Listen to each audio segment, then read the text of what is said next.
Hi guys, welcome to IEEE Wonderland. So today we'll be talking about XYZ dimensional space. So what is XYZ dimensional space and what are the applications for it? Let's go take a look. So first of all, we need to know what is XY graph. So in the figure below, we have a XY graph with x-axis and y-axis.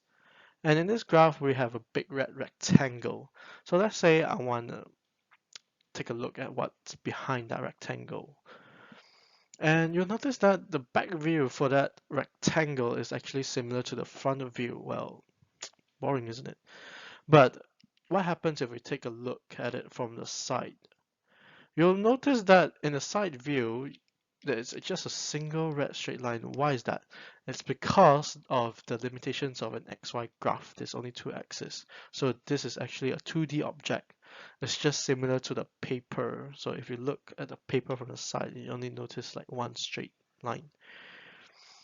So what happens if I want a 3D object? Let's take a look at XYZ graph.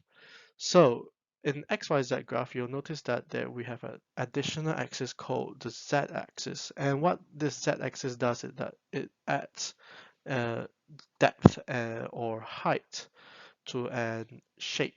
So we took the rectangle from XY graph and now this rectangle is no longer a rectangle, but instead it became a cuboid.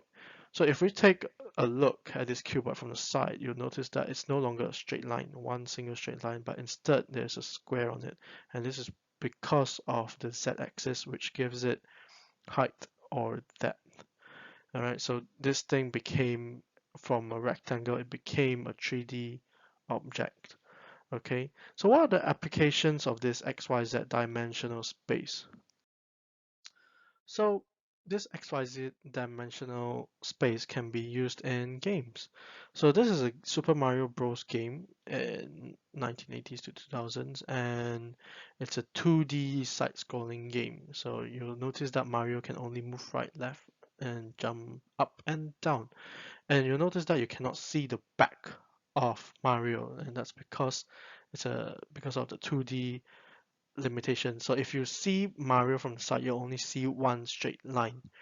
So moving on, we have Super Mario Odyssey in 2020 for the Nintendo Switch.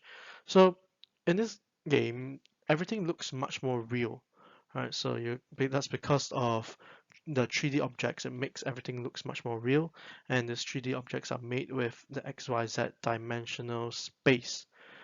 So what other things can this XYZ dimensional space use for then? Well, it can be used in AR and VR. What is AR, VR?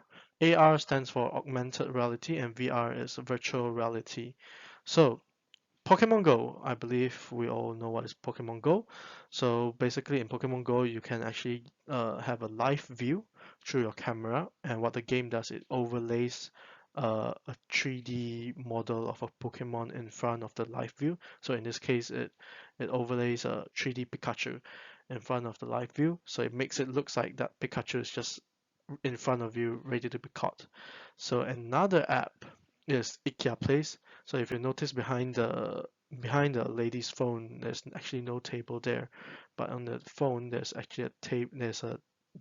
There's a virtual table over there, and the aim is to help the lady visualize how that table will look or how that table will fit in her home.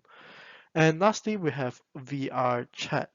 And VR chat here, you'll notice that everything is 3D model. So if you look at them from the side, you'll notice that they are not a single straight line. Instead, you can see their bodies and their arms and their legs. And this is all thanks to XYZ dimensional space. So the possibilities are endless, and there are more applications of it yet to come. So that's it for XYZ dimensional space. Thank you for watching. Hope you guys enjoyed IEEE Wonderland. See you guys next time.